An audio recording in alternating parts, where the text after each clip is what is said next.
We're all about small business development, and our message is go out and do something. Go out and try and make money. Go out and sell something. And today we're visiting a small business, and I want you guys to come and hear his story, what he does. He sells great fruit. And so, yeah, this is where we are today, sir. Thank you very, very much for agreeing to do the interview with us.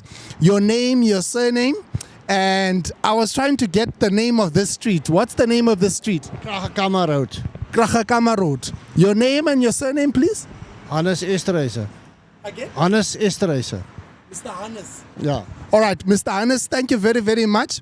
Tell us a bit about this. This is your business. How long have you been doing this? But how did you start this actual business? Okay, I started this business in 2018 after I retired from a bank. But I took it over from a guy that actually had it for 25 years. Oh. But we concentrate mainly on the summer fruit. We just keep ourselves busy in the winter time because it's a slow seller, low margins in the winter. Oranges are very, very expensive, so we don't have a lot of margin. So business is not so well in the winter, but we make do in the summer. So it's interesting that you said you took it over. Did you buy it from someone, or how did that happen? Yeah, the guy actually he retired. He was 75 years old, and he went to Joburg and he offered the business up for sale. So I had to buy it.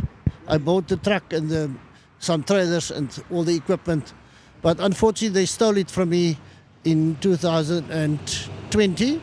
They stole the previous canopy and all the stuff, and then about 6 months later they stole the second set of equipment again. So it was a little bit of a setback. No, that's great. Maybe let's get a closer view, right? But you sell all sorts of things here, apples, oranges. What is that? What is that? I think that's a jam melon. A jam melon. Then you sell.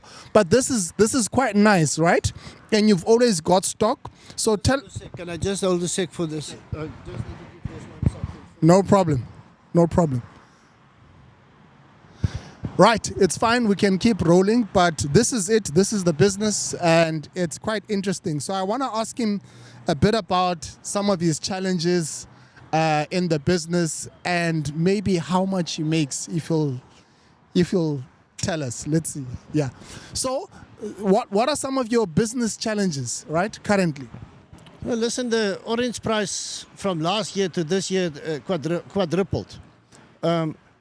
The juice factory offer the guys very, very good prices now for oranges. So you will see that oranges are scarce in the market. They're extremely expensive. The wholesalers are asking 50 rand a bag.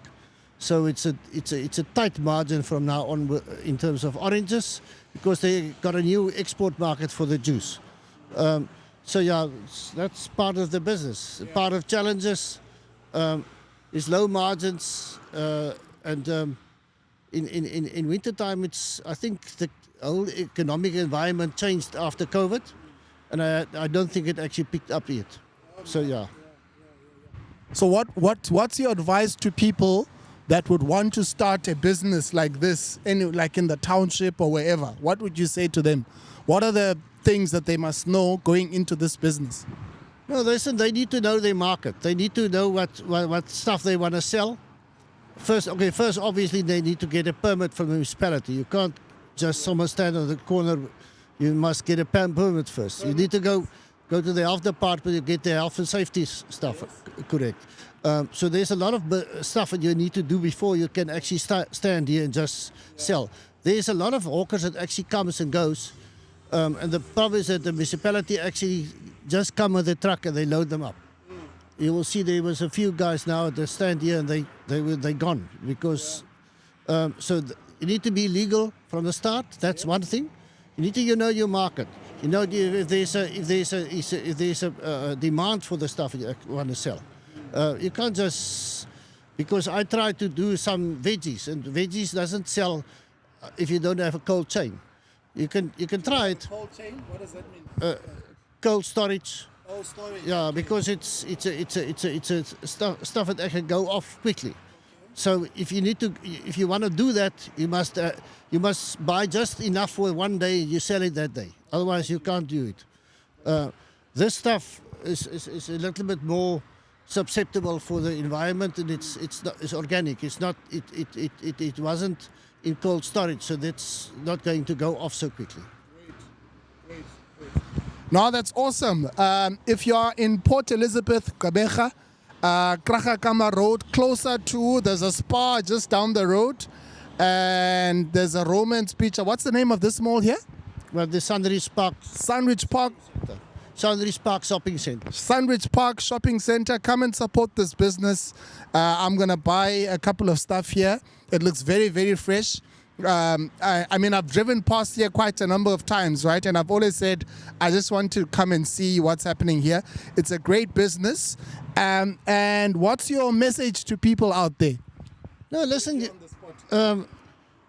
if you want to do this, you must do it from the start, right? And it's hard work. You need to be up at 6 in the morning. You go home at 5, 6, and you need to be prepared to do the work. Otherwise, it won't work. You must do it. No, great. Thank you, sir. Weekends, are you also here, or? Only on Saturday, till 3 o'clock on the Saturday, and from Sundays I go to church. Great. No, great. All right, that's it, people. It's Luphumlo Joka, Global Leadership Consultants. As I said, we like profiling small businesses, right? And for us, this is about saying you can do something. You can actually, go and start something. You don't always have to depend on government or depend on other people. You can actually do something with your life and start a business. So this is one of the businesses that we're profiling.